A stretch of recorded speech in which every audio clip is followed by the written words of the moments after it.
Maybe stick to building model boats in your garage." The words sliced through the evening air, followed by ripples of polite laughter from the circle of tailored suits. Alexander Kane felt his face burn as the champagne in his hand trembled slightly, the deck of the 300-foot super yacht suddenly feeling unstable beneath his worn dress shoes. He had saved for months to buy the proper attire for this event, but the wealthy crowd could smell the difference. He didn't belong. What they couldn't see was the revolutionary blueprint folded carefully in his inside pocket, or the shadowed figure at the bar who had stopped scrolling on his phone to watch the scene unfold. The Mediterranean sunset painted the Monaco harbor in gold, the perfect backdrop for the annual Future of Maritime Gala hosted by shipping magnate Victor Harrington. Yacht lights twinkled like fallen stars as waiters in white gloves circulated with champagne and canapes. The guest list read like a Forbes index: billionaire investors, tech pioneers, and old money dynasties whose fortunes were built on shipping empires. Alexander had managed to secure an invitation through a sympathetic professor, betting everything on this one chance to present his eco-revolutionary hull design that could reduce maritime carbon emissions by 60%. Harrington's dismissive wave cut Alexander off mid-sentence. "Young man, true innovation requires resources, connections, and experience, not just dreams and computer models." The other guests nodded in agreement, their attention already drifting toward the approaching dessert trays. Alexander clutched his untouched champagne, the weight of his student loans and maxed-out credit cards suddenly crushing. That's when he noticed the man at the bar stand up, adjusting his simple black jacket. A murmur rippled through the crowd as recognition dawned. Elon Musk was walking directly toward their circle. Alexander had rehearsed this moment for months, practiced his pitch in front of mirrors, fellow engineering students, even his skeptical parents who wished he'd chosen a more stable career path. At 26, he had already been rejected by 17 venture capital firms, each citing his lack of industry experience. But the design was sound. His biometric hull technology, inspired by dolphin skin, could revolutionize maritime fuel efficiency while reducing underwater noise pollution that devastated marine ecosystems. The numbers didn't lie. Tests on scaled models had proven the concept beyond doubt. Harrington continued his performative dismissal, hand resting on the yacht's polished railing, diamond cufflinks catching the sunset. The maritime industry has thrived for centuries on proven methodologies, not wishful thinking from university projects.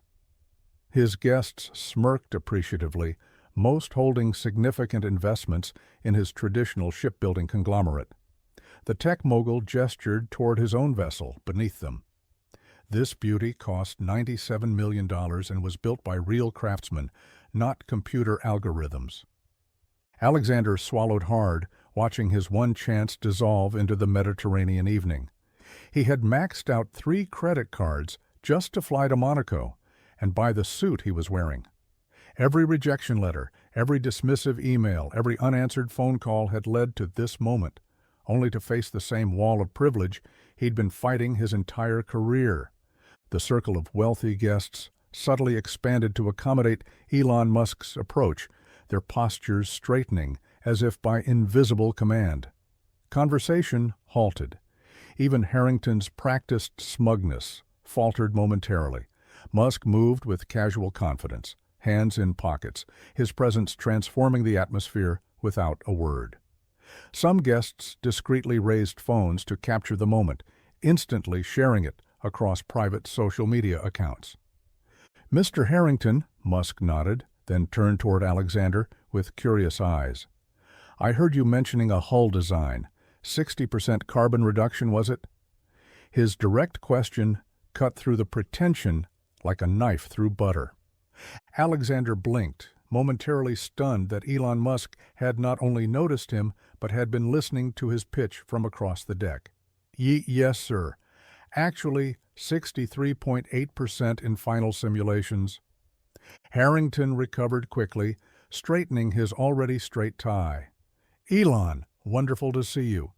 We were just explaining to this young man the realities of maritime innovation, the costs alone for prototyping, such an unproven... I funded my first company by coding at night and sleeping on office floors, Musk interrupted, his tone conversational, but his eyes suddenly sharp. The best innovations rarely come from comfort. The subtle rebuke hung in the air as he turned his full attention to Alexander. Tell me more about this hull design. The circle of elites tightened around them, not wanting to miss the unexpected interaction. Alexander felt his hands steadying as he reached into his jacket, retrieving the carefully folded designs. Harrington's expression darkened, caught between not wanting to appear dismissive in front of Musk and his genuine disbelief that this conversation was continuing. The key innovation is a dynamic surface modulation system, Alexander explained, unfolding his blueprints on a nearby cocktail table. It uses microscopic surface alterations that respond to water conditions in real time, similar to how dolphins adjust their skin tension while swimming. His voice grew stronger as he spoke about his passion, pointing to specific elements of the design. The system reduces drag by creating micro-bubble layers that essentially allow the ship to partially float within the water rather than pushing against it. Musk nodded thoughtfully, studying the designs with genuine interest.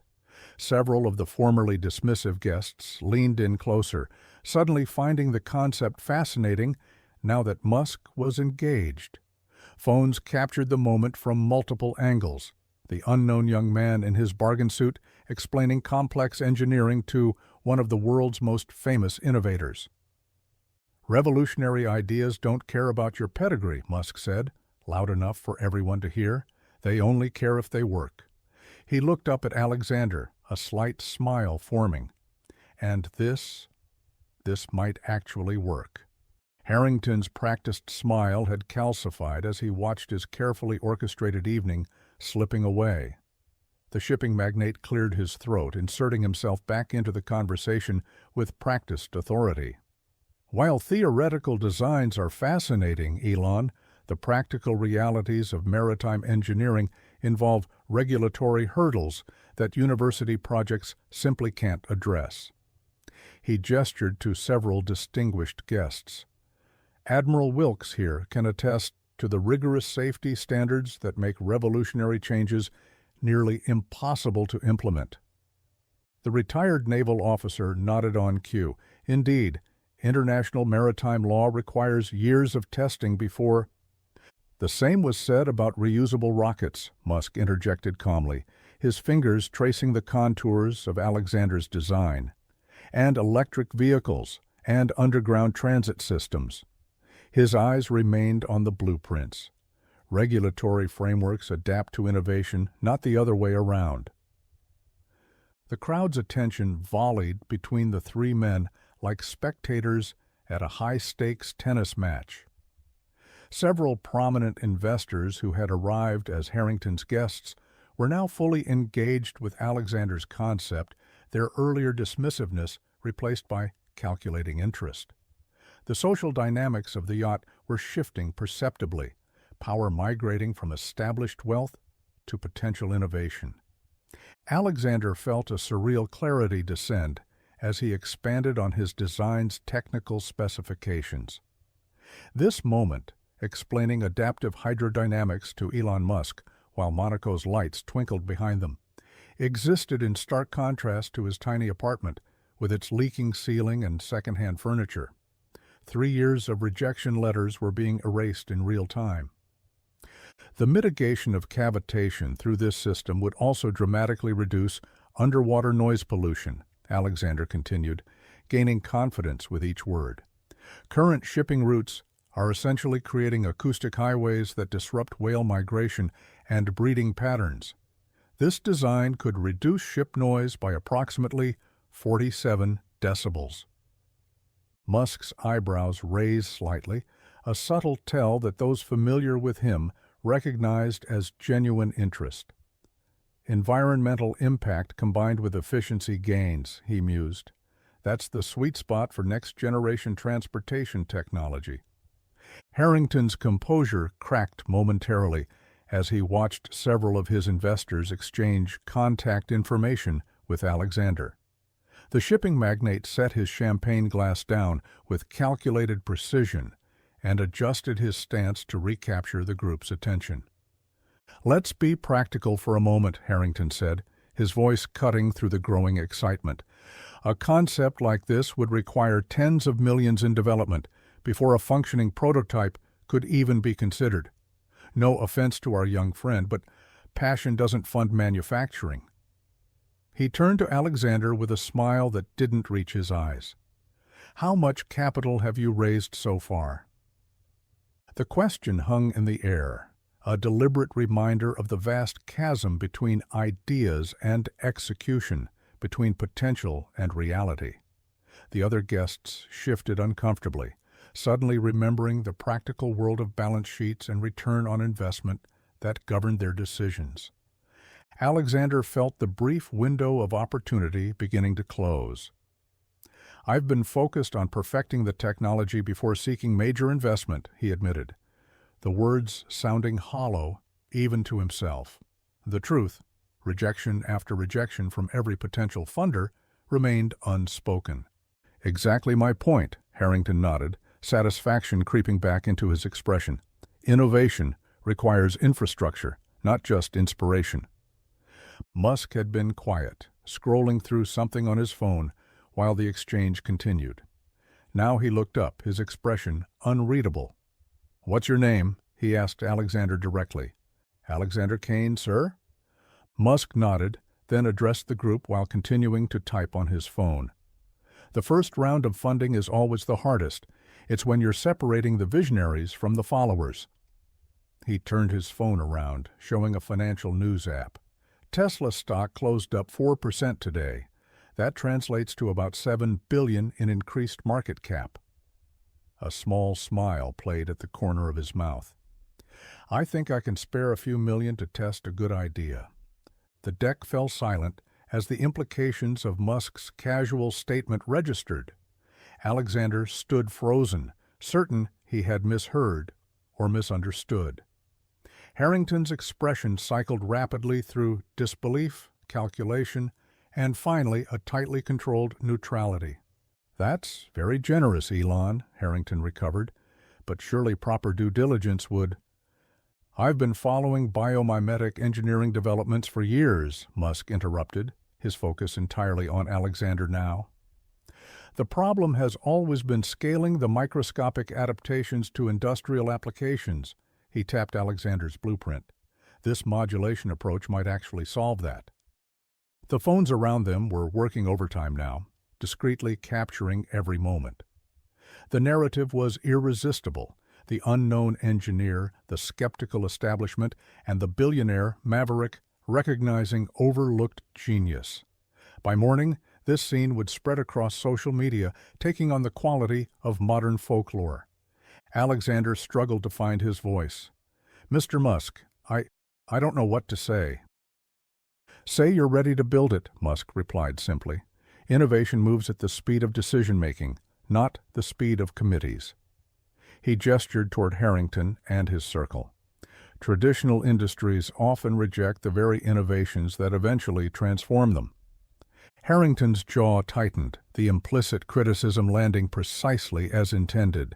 The shipping magnate was now faced with an impossible choice: oppose Musk and appear as the closed-minded villain of innovation, or reverse his position and lose face before his peers. His eyes flicked to the other guests, calculating his response in real time.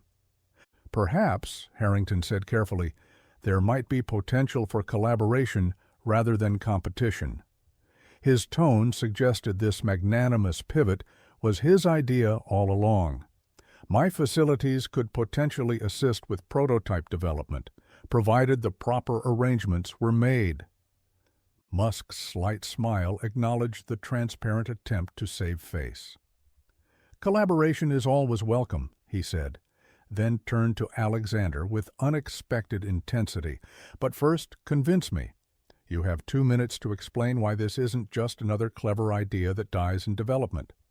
What makes you the person who can actually deliver this revolution?"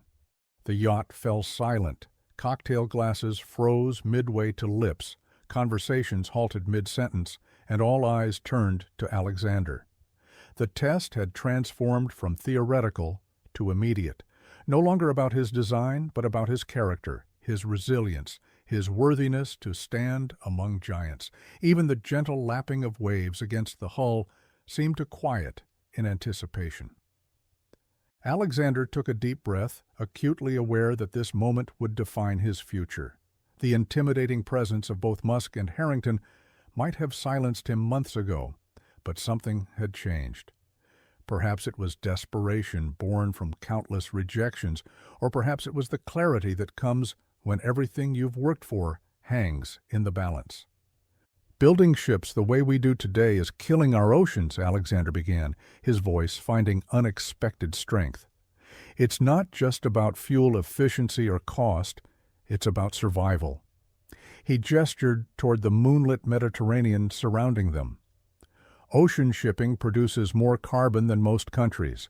The noise pollution disrupts entire marine ecosystems. And we keep building the same ships with the same problems because the people with the power to change things," his eyes briefly met Harrington's, "have no incentive to risk their profits." Alexander pointed to his blueprint. "I've spent 3 years developing this, not because it might make me rich, but because it must exist. I've tested 17 different prototypes, working out of a converted garage with equipment I built myself. When funding ran out, I delivered food at night to pay for materials." His voice remained steady, factual rather than pleading. "I can deliver this because I already have, just at a smaller scale. The physics works, the engineering works. What's missing isn't innovation or dedication, it's the opportunity to prove it at industrial scale." Musk nodded slightly, his expression revealing nothing. "And if it fails?"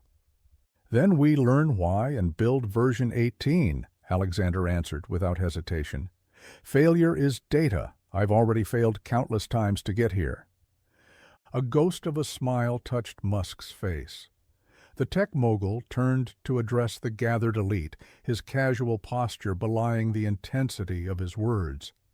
"You know what the biggest lie in business is? It's that success comes from having all the answers." He gestured toward Harrington and his circle. "The established players claim to have it all figured out, the right connections, the right background, the right approach." Musk moved closer to Alexander, creating a visual alignment that wasn't lost on anyone present. But real innovation comes from the right questions, from people who are willing to ask why something can't be better, faster, cleaner. His voice carried across the deck. "I don't invest in perfect business plans. I invest in people who are solving important problems and won't stop until they succeed." Harrington cleared his throat, attempting to reclaim control of the narrative. "While theoretical discussions are fascinating, practical business considerations—" "Put me up against any of your engineers," Alexander interrupted, surprising himself with his boldness. "Give me 1 month with a proper testing facility. If the results don't match or exceed my projections, I'll walk away." The challenge hung in the air. Several of Harrington's associates shifted uncomfortably, exchanging glances. The shipping magnate's face darkened momentarily before settling into a calculated business smile.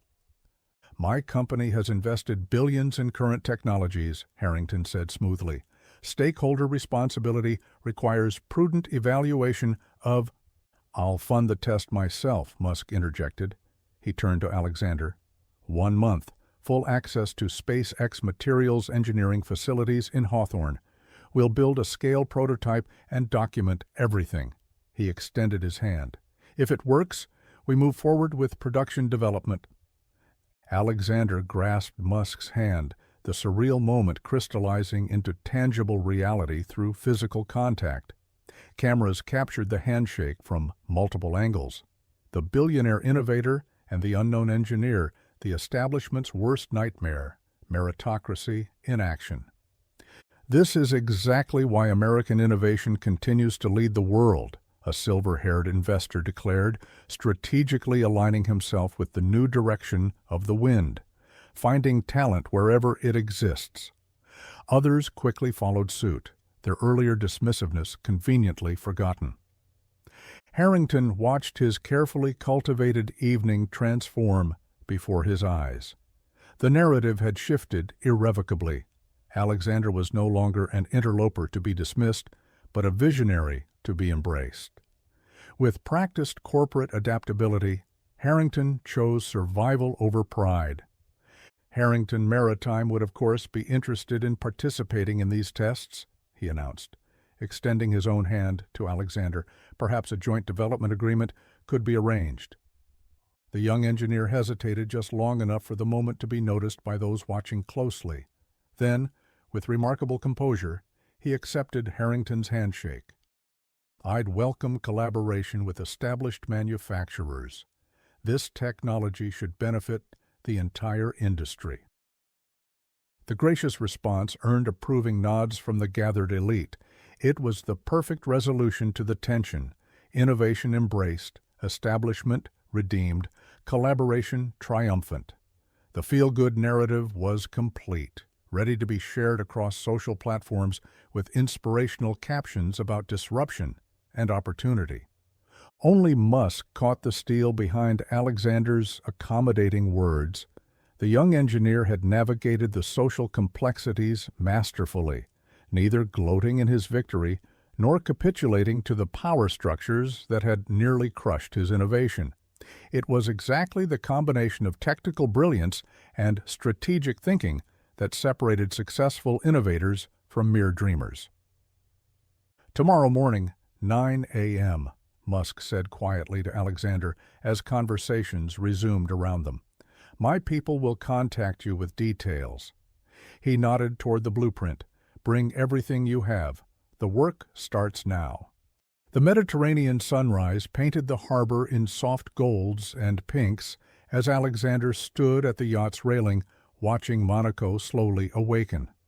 The events of the previous night still seemed dreamlike, but the dozen messages on his phone from Musk's team confirmed their reality. In just 12 hours, his life had transformed completely. Behind him, the last remaining party guests were departing, exchanging business cards and subtle glances. The yacht staff moved efficiently, erasing all evidence of the gathering that had changed everything. Alexander's social media profiles, previously followed only by college friends and family, had exploded overnight. The handshake with Musk had been captured, shared, and commented upon thousands of times. Number sign, innovation, meritocracy was trending. "You handled yourself well," came a voice beside him. Alexander turned to find Harrington impeccably dressed despite the early hour. The shipping magnate's expression was unreadable, somewhere between respect and calculation. "Thank you for hosting the event," Alexander replied diplomatically. Harrington nodded, looking out over the water. "You should know that I've built my company by recognizing opportunities, even when they arrive in unexpected packages." His voice carried no trace of last night's dismissiveness. "My offer of collaboration was genuine. Harrington Maritime has manufacturing capabilities that even Musk can't match." "I appreciate that," Alexander said carefully. "And I meant what I said about wanting this technology to benefit the entire industry." "Smart answer." Harrington smiled, his business instincts recognizing a worthy adversary. The maritime industry isn't like tech. It's built on relationships, tradition, regulatory frameworks that have evolved over centuries. Disruption requires more than just superior technology. Alexander considered this. Perhaps that's exactly why it needs disruption. The shipping magnate laughed, a genuine sound of surprise and reluctant admiration. "You remind me of myself 30 years ago." He handed Alexander a business card embossed with the Harrington Maritime logo. When the initial excitement with Musk settles into the hard reality of production challenges, regulatory hurdles, and scaling problems, call me. There's room for both innovation and experience in this industry. As Harrington walked away, Alexander's phone chimed with a notification. A private jet was waiting at Nice Airport to take him to California. The message included first-class transportation arrangements and accommodation details near SpaceX headquarters. The sender, Musk's chief of operations, had added a personal note. Elon doesn't waste time when he sees potential. Neither should you. Alexander looked at Harrington's business card, then tucked it carefully into his wallet. The future contained possibilities he couldn't even imagine yesterday. 3 months later, a video went viral across all social platforms. It showed a 12-foot prototype vessel cutting through water with almost supernatural efficiency, its hull shimmering slightly as the adaptive surface responded to changing conditions. The demonstration, conducted under the supervision of independent maritime engineers and environmental scientists, confirmed Alexander's projections: 63.2% reduction in fuel consumption, 78% reduction in acoustic emissions. In the video's most shared segment, Alexander stood beside Musk as test results were announced. This technology doesn't just represent an evolution in maritime engineering, the young innovator explained to gathered reporters. It represents a choice about what kind of future we want to build. Behind them, Harrington Maritime's logo appeared alongside SpaceX's on the Joint Development Agreement banner. The establishment and the disruptor, united by innovation that became too powerful to ignore. Comment sections filled with debates about meritocracy, opportunity, and the future of transportation. Investment in maritime startups surged globally. Alexander's journey transformed into modern legend, shared in business schools and startup incubators. The story of the young engineer, the shipping magnate, and the tech visionary became shorthand for innovation's power to transcend social barriers. What remained unspoken but understood was the simple truth at its core: great ideas deserve their chance, regardless of who presents them or where they originate. In a world of entrenched power and privilege, true innovation remains the great equalizer.